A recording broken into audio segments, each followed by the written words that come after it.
I'm trying to give people a couple more minutes to get on in. And hey, how you doing? How you doing? All right, I feel like I keep rearranging because I'm trying to get it right. All right, all right. A couple more minutes. I had a couple people say they were coming in, so I just wanted to make sure I gave them enough time to get here. Enough time, you know how that goes. Enough time. So, how you doing? While I'm waiting, how y'all doing? Good evening. Good evening. Hope your Monday is going well. We are on a new week, so it's time for some new beginnings, some positive affirmations, an opportunity to thank God for yet another day, another opportunity. So I am going to be mindful of the time, but at the same time, I don't want to keep you waiting. So as we progress, good evening, good evening, good evening. Welcome, welcome, welcome, my R2Cs, my Real Resilient Conversation crew. It is Monday, Monday, Monday. It is. So, welcome to your mid-month fill-up. It is the 14th of October. I am your host, Quita Quee. Welcome back to another episode of Real Resilient Conversations. So whether you snuggled up, you alone, you here for the very first time, it is my sincere thanks to say welcome. I hope that today's episode really blesses you in a different kind of way. And what I do is I take unique, quirky topics and I put it together. I research it on how we can become a more resilient you. So with doing so, I try to have you look at different perspectives of how you can be resilient utilizing this quirky topic. And that may be the one topic that brings it back to your remembrance when it's time, when things are hitting the wall and you are like, oh my goodness, right? Because that's exactly how I feel, y'all. So, once again, I am honored if this is your first time joining. I am truly grateful to have you be a part of the show. So if this is your first time joining us, make sure that you tune in, listen in. I'm not going to ask you to subscribe, but those of you that come by for your bi-weekly fill up, I just ask that you would like, share, subscribe, if not for you, but for someone else who may be in need of being resilient in their everyday life. I just hope that it is a blessing to you. So with doing so, my bi-weekly returnees, it is your bi-weekly fill-up. Today's topic is the reason for the fall. So down in the comments, all I do is I ask that you go ahead and put, what do you think the reason for the fall, that topic, what does that have to do with resiliency? And while y'all are taking time to do that, just let me know how this makeup is. So I was feeling a little Egyptian, so we went with a little jewels today on the eyes. Feeling a little Egyptian. I was feeling a little African love today. So y'all tell me how the jewels look. Tell me what you think about the topic, the reason for the fall, and what that has to do with resiliency. So I'm going to let you all take your time and go ahead and type that in the comment section below. And while you're doing so, I just always hear when people say people come into your life, people or situations happen for a reason, a season, or a lifetime. And usually when you hear that, you automatically be like, don't worry, whatever's going on, I'm going to give you a little bit of time, it's going to be gone. I ain't even going to worry about it, right? And when that happens, usually I'm like, okay, that gives me time to recover from whatever ailment, whatever situation may have happened, right? And today we're going to touch on 4 key topics. And those topics are going to be intimate relationships, friendships, finance, and just everyday life's disappointments. And the reason why we're going to do that, you will see here momentarily. So, what I'm going to do is then follow up with leads, with what the fall leads to and some ways that we can remedy falling into that pit of disappointment. So I don't see any comments, so we're going to press on. That's all right. I know y'all busy. I know y'all still doing your evening routines. That's all right. If it's your first time and you joining live, Hello, and if you are not live and you watching on rebroadcast, that's okay. Go ahead and type it in there anyway. So, when we're talking about relationships and intimate relationships, usually people know or they understand the falling in love part, right? The part that most people I don't think talk about when you're talking about intimate relationships and you're talking about falling in love is the triangle effect, meaning the commitment, right? The intimacy and the passion. Those three things are usually needed in order for the love to really be felt. So the commitment, meaning that this is I'm giving you my time, my attention, my affection. The passion, it is sincere. You can feel it. It's a connection there. And just the intimacy, the actual intimacy part. And that usually is what leads into the love. For those of you that are virgins, good for you. You don't know about that part yet, but intimacy is still in the kissing and holding hands realm. Okay. And so most of us have experienced at some point the falling out of love. And the falling out of love is what makes it more, makes you feel like the fall, if that makes sense. We know how to fall in love. It seems easy to do that, but it's the falling out of love that hurts, that brings about that disappointment. And so what I want to do today is talk about it. And when we're talking about the falling out of love, is usually what you don't feel appreciated, you don't feel valued, you don't feel respected. You like, we done and we're done here, right? You have to manage those negative thoughts, those toxic thoughts. You thinking about what they doing, where they at, who they with. Now you got these ideas in your head on who they could be with, who they could be doing it with, where they been, why they answer their phone. All these toxic thoughts. You think about the vulnerability of you sharing your most intimate self, your hurt, pain, and your past, and then wondering if they're going to take it and use it to their benefit rather than take it and learn how to love you better. And it's usually that all or nothing trap. I know that y'all heard that when they tell you, you're going to do this or I'm out. And let me tell you something, y'all. I'm guilty of it. I'm guilty of it. I'm like, look, you're not willing to uproot and move with me. I'm in the military. Then we can't rock.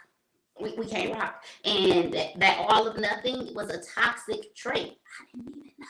Oh, Lord, I know. And when we don't know, so the thing is we want to learn and do better, right? And that all of nothing, that catastrophic conclusion where before it even happens, you've already concluded and they messed up and I'm done. I'm over it. And and usually whenever we are at that point to where we automatically have that catastrophic thinking, it's that exaggerated negative thought about an action or an event before it even happens. The event is getting ready to happen and you're like, I know he out there cheating. I know he is, because that's what he do, because he a dude, and dudes they be trifling. Dudes be like, I already know, that dude, she talk about that's her friend. Whatever, I know that ain't really her friend. All those catastrophic conclusions before it even happens. You've already ruined the relationship, and there was nothing that even happened, right? What about the shadow bomb, meaning they expect, or the should bomb, I'm sorry, meaning that they expect their partner to already know. They're like, well, you should have known that I need more time. You should have known I needed more affection. You should have known. The should have bomb causes those relationships to falter. They start to fall by the wayside. You're like, I don't have time for this should have stuff. Talk to me, communicate with me, right? And we're going to talk about, look at how communication just affects everything, right? And when people don't take the time to communicate, they expect their partners to just figure it out. And in the figuring out, now you become incompatible. Your preferred lifestyles, your priorities, your values are no longer on one accord. Now you're going down two different pathways, and now that incompatibility usually has you to fall out of love, right? And yes, Bobby, I do agree. We speak things into existence. The manifestations part is we have to be very mindful of our words, which is something I'm still learning and growing through, right? And Another thing when we're talking about intimate relationships is the emotional unavailable. And I had a instance where I had someone tell me that they were emotionally unavailable, and I said, "Okay, that's fine."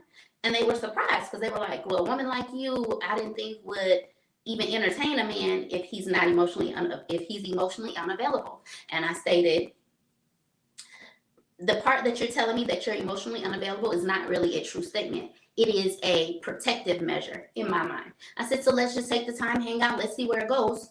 Because now that gives him the opportunity to still make a decision. And I think a lot of times in relationships, we fall out of love because people start making decisions for us and not necessarily with us, if that makes sense, y'all.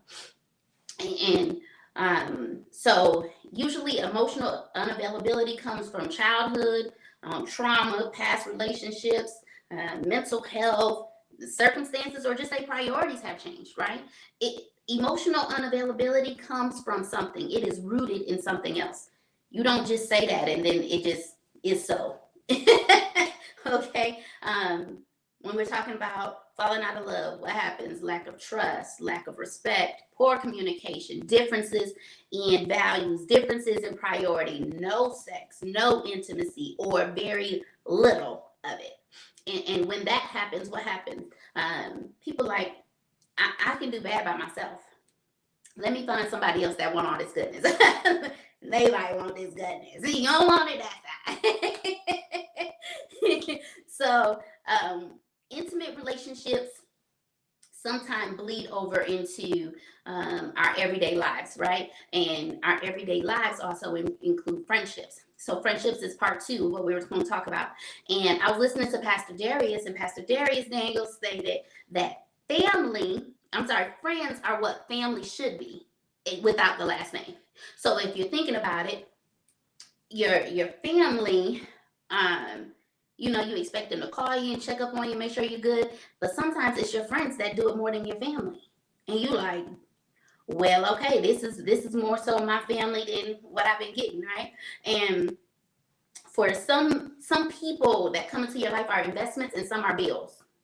And most of us know when we talk about finance, we ain't got no money to be paying no extra bills. And because of that, really think about those people that you consider friends in your world. So the reason why friendships happen to fall are usually because of, number one, selfishness.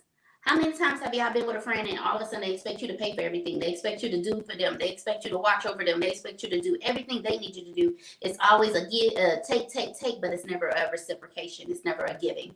And so that selfishness, look, they only take into consideration their interests. They usually have some type of lack of trust. They don't support you, but they want you to support them. And usually that becomes a barrier to where you only want what you want, but you don't ever support me. You want me to bend over backwards for you, but you don't do for me. And they don't have moral standards. They jealous, right? Your lack of frequent interaction. They don't come by. They don't hang with you. They don't call and check up on you. You like, is this really a friendship or is this an acquaintance? Right? And when that happens, we start to look at, are our characteristics really compatible? Do we really mesh with each other? Who I was at 20 and who I am at almost 40, right? So our characteristics, how we've grown into our different pathways have changed, and it has developed us to become a different person. And so it's okay to say that we have some misunderstandings because who we used to be is no longer who I need to be. Not with you anymore, right? And that's okay. We have now changed our pathways from friendship to acquaintances, and I'll see you. I'll speak kindly of you when I see you, and I'll keep it moving. No disrespect. I just understand where I sit, and I do a lot of that with my relationships, whether it be intimate relationships or friendships. If I realize that we are no longer on one accord, I'll say it's no harm done, no harm, no foul. I just realize now where I sit in your life, and I don't find it disrespectful. I find that very mindful, because. Sorry, y'all. Because whenever it's time to move and to make things work, if that happens, then you find yourself feeling less than.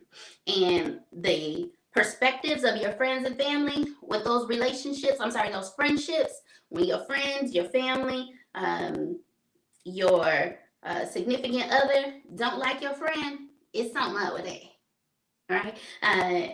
They say, hey, they're not good for you. They have inconsistencies, poor hygiene. Have y'all ever had a friend that was like the stinky person in the group? Back in the day, elementary school, we all had that one friend that you was like, you a little tart. But then you don't know how to tell them, or you don't know how to feel about it, right? They have you doing things that are not good for you. Those friendships start to fall by the wayside.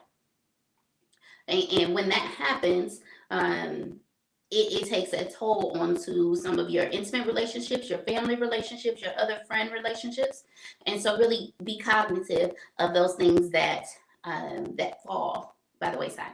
And so earlier I talked about finance, so let's jump right into that, okay? So when we're talking about finance, because I gotta be mindful of the time, we're talking about finance. Usually people fall by the wayside when it comes to finance. Number one, due to limited money minds, meaning that their mindset, they don't think that they should have more money because they look at money as a negative thing. They like, no, because the root of money is evil. I don't need to make no more money. Their mindset is the more wealthy they are, the worse off the chance that they have into making it into the next realm of whatever they believe. Number two would be non-specific goals. How many times have you said, I just need to make more money? I'm guilty of it, right? Going through this transition, and I said, I just need to make some money. Until I start saying, Quita, how much money do you need to make? How much more do you need to make a year? What do you need to do in order to pay your bills each month? With this transition of me retiring, it is a doozy, to say the least. So the reason why I'm looking at my finances and it's not where it needs to be is, number one, I don't have specific goals. I have not set specific goals. And like you stated, Bobby, having the manifestation to speak it is where it is lacking.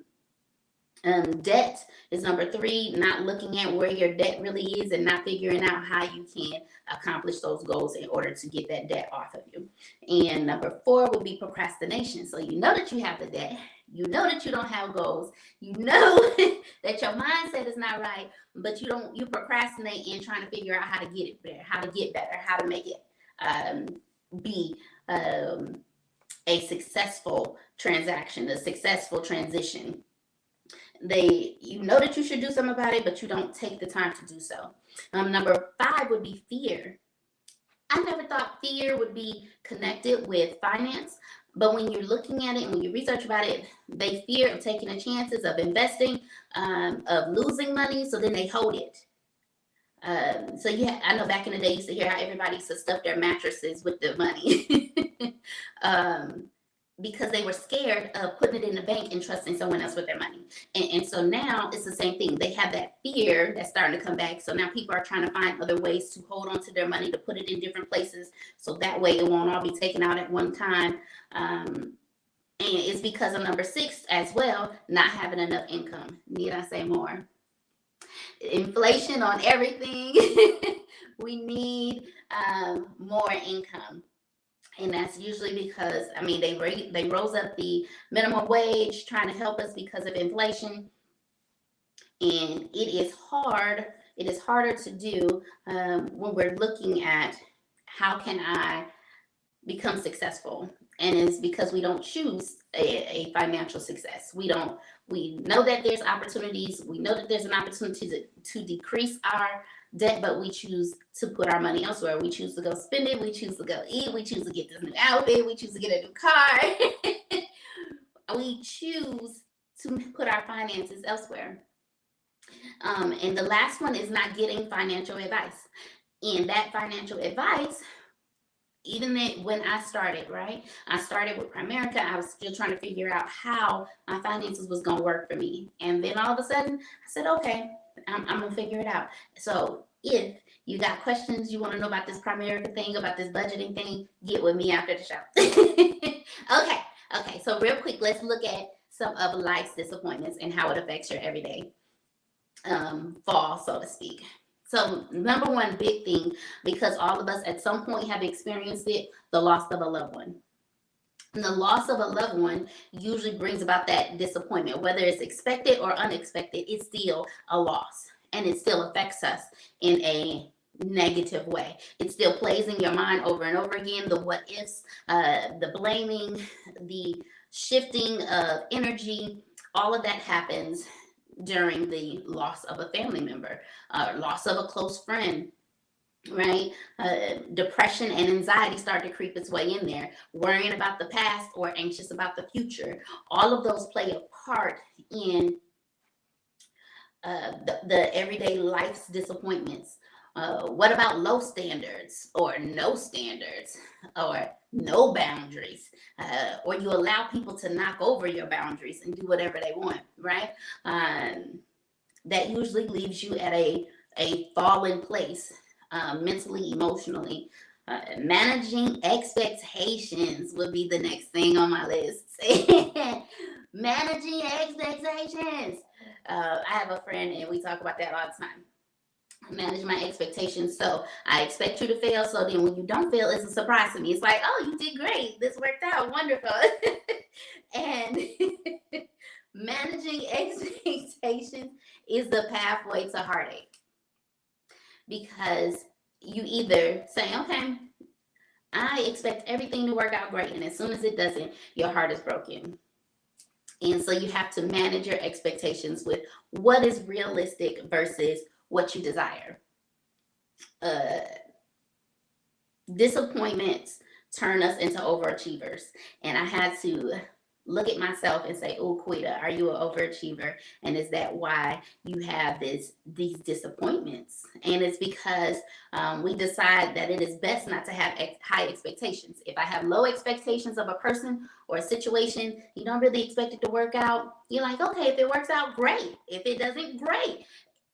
Then it puts you, put your mindset into accepting mediocre. And because we are not a mediocre people at all, then it makes us feel unfulfilled. It makes us feel like we haven't done our best. It makes us feel like we need to find a way to turn these catastrophic situations into a catalyst for growth. And it is simply because we don't expect everything to go right. It should be a surprise because our expectations are so low. However, be surprised even when things don't go right. Be excited about that because it's an opportunity to learn from the situation, right? So anyone in the chat, can y'all tell me, is this some good stuff so far? If this is some good stuff, go ahead and give me some hand claps. Give me something down there in the chat. So that way I know that I'm giving y'all some good information, because this is some good teaching for myself. So while you all are doing that,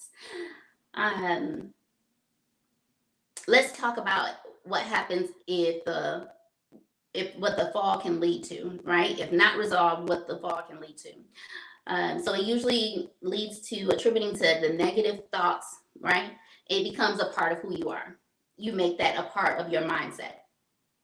You become that obsessive self-blaming, and I found myself doing that as well. I was blaming myself for being single and not being a mother, and feeling like I wasn't good enough to be a wife for someone. That self-blaming, because you have allowed the fall, you have allowed the disappointment, you have allowed the quote-unquote failure in your life to now take root into who you are, which I'm going to talk about here in a second. And the ashamed or the humiliation of not measuring up to our own self-image of what we thought we would be, our ideal self, it can turn into anger, and that anger can be inward or outward. When we're inward, we have those negative self-talks. When it's outward, then it can turn into what? That spiteful, because I know a lot of spiteful folks, baby. Spiteful, addictive, bitter, They are giving out that negative energy all the time. They always got something negative to say because they're usually mad within themselves. So I try to, anytime that people are throwing that negative energy at me, I'm like, Quita, it's not you. Sometimes it might be me, but most of them I'm like, Quita, it's not you. Maybe they got something going on that's unresolved within themselves. Let them deal with that on their own, right? And it can also linger, that sadness, when we don't resolve the fall. And it's okay to acknowledge the fall, right? To deal with the fall. But when you linger in it, then that sadness becomes a part of your soul. It becomes rooted, and that feeling of being lost and let down or betrayed or feeling destroyed becomes rooted and becomes a part of you. So right now, I want you to, in your home, in your car, wherever you are that you're listening, if you're driving, don't do this. Do it with your eyes open. I want you to close your eyes or envision a tree with a lot of leaves, big green or yellow, and since it's fall, so the yellow, the green, the orange leaves on a big tree with a big trunk, deep roots. That are underground and that are also exposed on top of ground, right? Think of your roots on top of ground as well. The tree is the tree of life. That tree of life is you. Okay. The bushing or the big part of the tree, the bushiness of the tree with all the leaves are gathered together, is your connectedness to who you are. That's all the things of life that you have enjoyed, all of the experiences that you've enjoyed, all of the ways that you've made, the pathways, that your successes, your failures are all on the leaves that are on that tree, because all of them are branches of who you are, right? The falling of the leaves, the breaking off of the branches are the things in our life that have fallen by the wayside. So whether it was time for the leaf to fall, or it was blown off, or it was broken off, it has fallen. The leaves that have fallen in your life, are you willing to accept that maybe it was just time? Or maybe it needed to be removed from me because I wasn't ready to remove it myself. What happens if you let that negativity, that the things that have fallen, you let it become a fungus and it starts to attach to the roots that are above ground, the things that you can see, the things that you know, and then they go deeper and it gets, because now you've let it become a part of you. Now that disease has started to go down into the other roots, the things that you can't see. And now you're wondering why you are so hurt, so bitter, so angry. It's because you have allowed something or someone to take root into your life and take over who you are, the tree of life. So my prayer, my goal tonight is to have you to do some reevaluation, right? Go back and look at perspectives and behaviors and really see what type of things you have allowed into your life, your tree of life, and have allowed it to take root and infiltrate who you are, the root of who you are. And I want you to look and readjust to your expectations. Are your expectations realistic? Are they too high? Are they too low? Try and find a way to balance them out. This is something I'm also doing, y'all. And everything that I'm telling you, I was like, ouch, ouch, ouch. For those of you that go to church and the pastor be preaching good, you be like, come on, pastor, get off me, get off me, get off me. That's how I felt when I was researching this time, y'all. But with that being said, I want you to look at the support and the resources that you have available to you. And I say this with a sincerity of heart. Look at those resources that you have available to you and use them. And I want you to use them and keep them at your disposal to help you through the fall. The fall is inevitable. We're all going to hit a bump in the road, a transition in life where we're falling. I have a tree growing outside the front of my house, right? And it has 2 metal sticks on the side of it and rope to hold it up. Your support system is there to hold you up when you can't stand on your own. If it is me that you need to hold you up, please call me. Please reach me. Please email me. I am here because I never want anyone to feel like they have to fall over and let their roots die out. Be rooted and grounded in who you really are. Really look at the reason for the fall, and then figure out how you can get your roots back healthy, how you can become you. I made a post on Facebook, and it said, sometimes it's something to the effect of, sometimes evolving is not about becoming a different you or a better you. Sometimes evolving is about releasing who you used to be to become a better you, to become the real you, to become who you were really meant to be. We learn so many things, and we take on things that people had told us that we should be, and this is what you should do, but is that really who you are? Find out who you are. Utilize the resources and the support to figure that out. Get the help that you need. Talk to family, friends, and advisors to help you through this fall. I know with the seasons change, people have a chemical change as well, mentally, emotionally, less sunlight, more time in the house. Get the help that you need. If you need medication, utilize it. Talk to someone about it. Remember this. If you lost a bag, you get a bigger one. If you lost a friend, you get a realer one. But you never lose. You just transition. You just move on from one stage to the next. So with that, I have gone over my time. That is my time. I am not getting emotional on y'all, but I really want you to know that help is out there and available to you.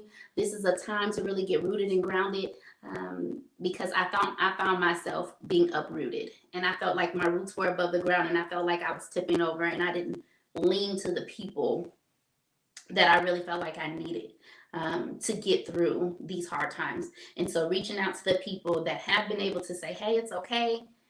You will have these moments. I hope that you really enjoyed tonight's show.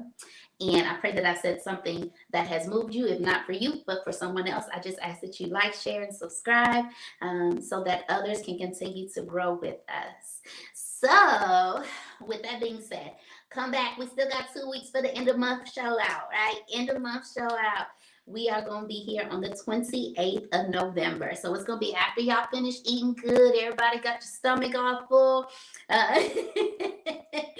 We're going to come back on the 28th of November for the topic, the rush hour. Y'all remember that movie? We're going to do the rush hour. So trust me, it's going to be one of them that you need the cheat codes for, because you want to know what the rush hour is about. Make sure you come back on the 28th of November, and we will talk all about it. So until then, same time, same place, with the same face. Love, peace, happiness, and joy, I pray unto you. So until then, I will see you soon. Love, peace, and hair grease. Y'all like my fro this time? I wore my fro out just for y'all. Somebody asked for it. I will see y'all soon. Good night, good night, good night. Thank y'all.